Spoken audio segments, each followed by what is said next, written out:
Okay, listen up, everybody. I'm betting on Buffalo, betting big time on Buffalo. Who wants it? The stupidest guy in the world will not be seen tonight, so that we may bring you the following episode of...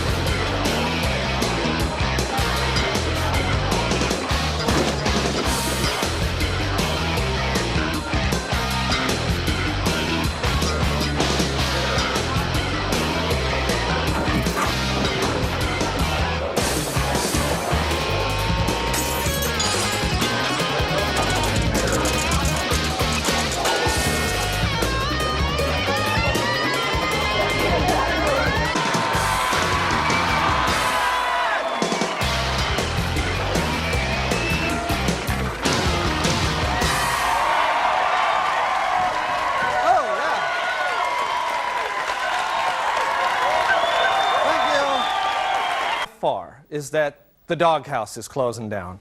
I know, we're serious. I just cannot get used to the idea. I'm never going to be opening this menu again. And I'm honestly, I'm very, I got to tell you that when I was 10 years old, I used to take the bus downtown to race slot cars at Bob Hale's Hobby Shop, you know, with my friends. And the doghouse was seriously the only place that made us feel at home. And I remember there was a cologne machine in the men's room that a lot of you guys here might remember that dispensed Old Spice and High Karate and JD's and all that stuff. And when you'd go into the bathroom, you'd put a dime in that and just sort of wait for your friend to get in front of it and then boom, hit the plunger. A lot of people remember that, just phew, Old Spice in the face, which was really fun. Also, there was a condom machine in that, and every boy in Seattle knew about that machine. Am I right, men? Yes. Every boy remembers that because every boy in Seattle bought a condom from that machine when they were 12. Just in case, you know. And, you know, some other members of the staff had some memories of the doghouse, too, so we just went down the street with a camera and documented those memories, and we want you to take a look at this now. For many years, I had to direct the St. Mark's Cathedral live broadcast on Christmas Eve, and I would always come to the doghouse for dinner. And it didn't matter, no matter how grumpy or pissed off I was, I always felt good coming here because the waitresses were always grumpier about having to work Christmas Eve than I was, so it made me feel kind of good. I guess my favorite memory has got to be, it was a few years ago during the 5th race. I put down about $100 on this 3-year-old, and it won. So that's probably my favorite memory, I think. I'm going to miss the fact that you could walk into the doghouse, have an entire meal, smoke half a pack of cigarettes without even lighting up. I'm going to miss that nervous, excited, that roller coaster in your stomach feeling that you'd get as your 70-year-old waitress would struggle to put a scalding hot cup of coffee in front of you. Oh, when I was just a kid. When I was like 10 years old, my buddies and I used to come down here we'd take the bus down here to play pinball, and we'd be there just playing the pinball machines, and you just sort of look back there and wonder what's going on in the bar, and we just couldn't wait until we turned 21 so we could get in on that, whatever that was. The doghouse. Doghouse. It's not ringing a bell. Sorry. It's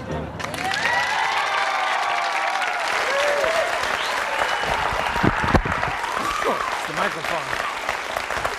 Anyway, of course, you know, a lot of other places in the greater Seattle area have their own traditions, and there's a new movie out that follows a couple groups who really identify with their hometowns, and we have a special promo clip for you. Take a look right now. They were the Bellevue Squares. When you're a square all the way. From your first tall latte To your last tan booth day. They were the Factoria Trash. We are the trash at Factory. Trash, this mall is our turf. Yeah? Yeah. Yeah? Yeah. Yeah? Yeah. Oh, yeah? Yeah. Yeah? Yeah? Yeah? Yeah? Yeah? It's East Side Story. It all began with a forbidden love. Yeah. Yeah? Yeah. Oh, yeah?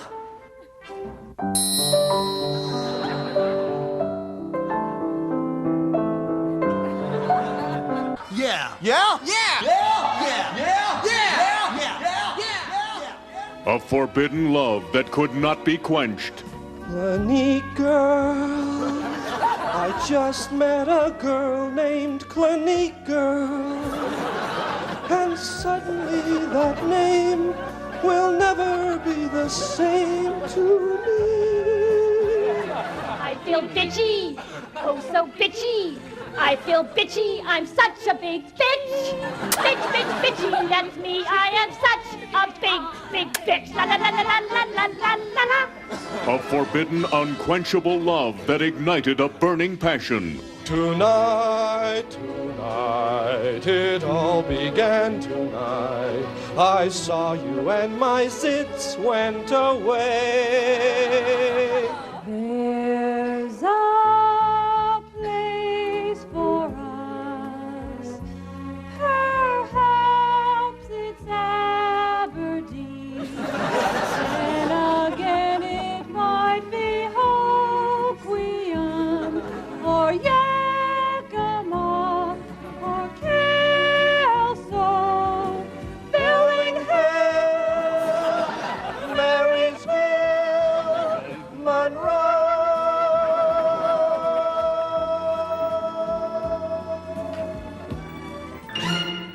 A forbidden, Come on, Trice. Let's kick some square butt. Yeah, well, you've got a faggy haircut. That's because he's gay. What are you, homophobic? No. All right, enough of the chit-chat.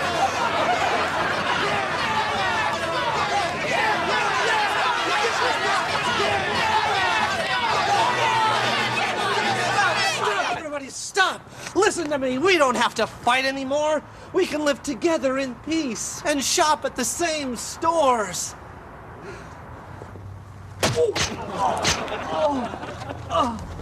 This anymore? Look, Daddy is trying to get you into law school, but it's never going to happen if you keep wearing this shirt. Now, come on, get up! Come on! You're getting all dirty. It's going to ruin the seats in my Beamer, Tony! East Side Story.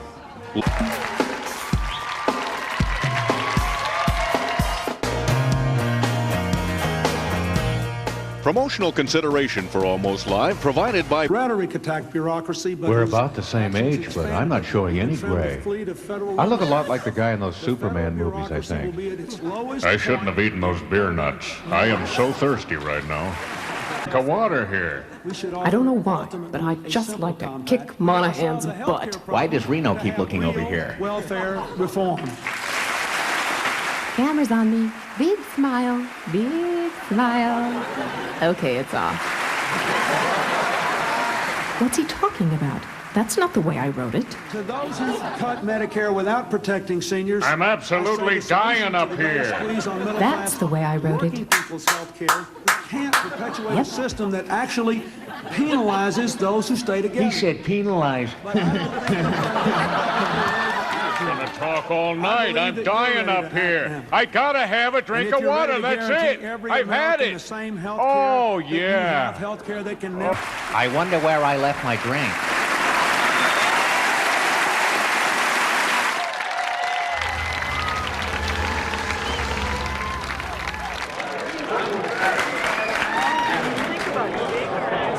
Okay, everybody, please take your seats. Can we all please take your seats now? All right, thank you. Thank you very much for coming. And I want to thank you once again for taking a look at the Seattle Public Schools. Now, for those of you who are new into the system in Seattle, every family is issued a list of schools that they're allowed to go to, and you must give us your top 3 choices by the end of this week. Now, of course, you don't have to send your kids to public schools. Well, I guess you could send them to Bush or Lakeside. Yeah, let's see. That'd probably set you back about 20 grand a year, not counting books, clothes, and rehab. Or... Guess you could move out to the east side. They got great schools out there. Yeah, that's what you can think about when you're stuck on the bridge for 3 hours every day. Yeah, great schools. And I've turned into the beauty bark spreading, lawn mowing east side jerk that I've despised all my life. Anyway, we want to help you find the right school. Now, this is why we've developed many specialty magnet schools. If you'll turn your attention over here, for example, this year new, we have the odd-smelling older teachers elementary. The all dodgeball school, very popular school. The smoking area school. Also the school for big kids who develop physically before everyone else. And new this year, the magnet school for the study of magnets. All right, those are all available, and we have some principals here who are ready to meet with you today. We have Richard Haverhoven from whatever, our alternative school, and Don Bunt from Neil Armstrong High, our more traditional school. Gentlemen, if you could tell us a little bit about your schools, please. The alternative school is an adventure among friends. My kids don't call me Mr. Haverhoven, they call me Dick. I say, hi, Jason, and he says, hi, Dick. And we look at the way each individual person learns. Some kids learn math from books, some from interpretive dancing, and some by sneaking out the window and letting the air out of my tires. And that's great. That's the kind of experience that you cannot get in a textbook. That's super, that's super.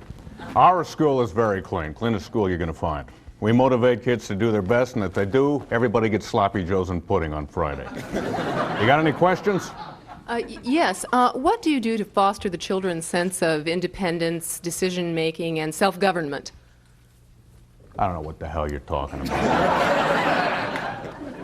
That's a very good question. It's a very important topic that we integrate into our curriculum. Last year, for example, to explain the democratic voting process, we let the kids vote on a new name for the school. Oh, did you now? What did they come up with? Iron Maiden Elementary. Yeah, what are the requirements for graduation at your schools? Well, first we check their aura to make sure they've attained a higher level of consciousness. Basically, the kids just kind of leave whenever they feel it's right for them. I say, if you love something, let it go. All right, let me put it this way. If your kid keeps quiet and clean and puts in the time, we'll let him go. Yeah, I'm real concerned about violence in the schools. What if a kid brings a gun to school?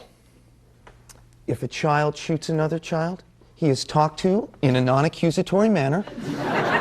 He is told that it is an inappropriate expression of anger, and he is placed in a timeout room for 9 minutes. We got no problem. Nobody's ever gotten a drop on me yet. All right, thank you very much, gentlemen. All right, now we want you to fill out your forms, and in a few months you're going to get one of these scratch-off tickets. Now, you scratch them real hard, and if, for example, you match 3 bulldogs, your kid's going to Garfield. 3 old Scandinavians, that's Ballard High. And if you have a ticket that has 3 Ed McMahons on it, you're a $10 million winner, so congratulations, your kids are going to Lakeside. So we'll see the rest of you in September. Bye-bye.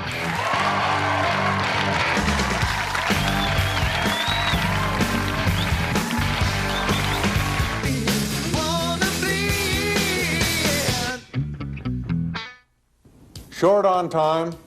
How would you like another 8 hours a day?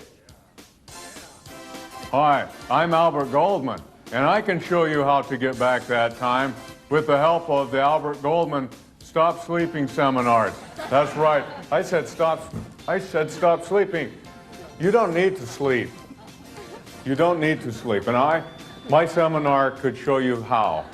I haven't slept in 16 years, and I feel great. And I'm filthy rich from all those people that sign up for the seminars. People like this. Yeah, it's great. I'm a surgeon, and I've really been logging the hours in OR. And with all the extra time, I'm studying about how to be a plastic surgeon. I have time for it all now. I'm a successful businesswoman and super mom. Hey. Slop Steeping Seminary. As a TV news reporter in a competitive business, I need every advantage I can get. Albert Goldman has given me the time I need to research those hard-hitting investigative interviews. Now, there. As a telemarketer, the Stop Sleeping seminar has nearly doubled my sales, but for some reason I can't stop crying. Hello? You want to buy something?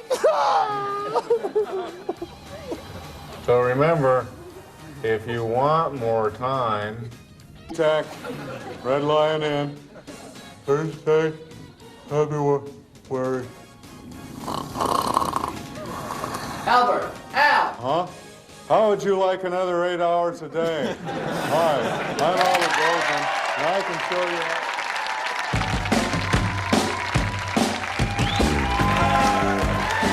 how... Good evening and welcome to the John Report. I'm John. Here's my report. Well, for the second time in 7 months, Bill Gates has had a traffic ticket dismissed on a technicality. A police spokesperson said that just like last time, the technicality is that Gates is worth $8 billion. The Yakama Indian tribe is changing the spelling of their name to Y-A-K-A-M-A. However, the town, Yakima, will remain the same because most of the residents had just learned to spell it the old way. Seattle's Prop and Costume is building a giant moose head for an LA billboard to attract filmmakers to Alaska. Idaho officials like the idea and have asked the company to build them a giant skinhead. The Seattle PI named Randy Johnson its Sports Star of the Year. Former Husky Jason Shelley was given the same award by Runner's World. Well, State Senator Ray Moore, who represents the Magnolia area, actually lives in Hawaii. Moore has defended this arrangement, saying, quote, Executive Gary Locke. Another item up for bid is having your finances done by Tim Hill. The Montlake Terrace Fire Department recently refused to rescue a cat in a tree because, as a spokesperson explained, we've never seen a cat skeleton in a tree. However, he did say that Earl once had seen a goat with 2 heads. A fire destroyed part of downtown Bellingham on Friday. Firemen said their efforts were hampered by a huge crowd that stood around staring at the fire and going, dude, that's a big fire. This has been the John Report. Thank you. And we'll be right back.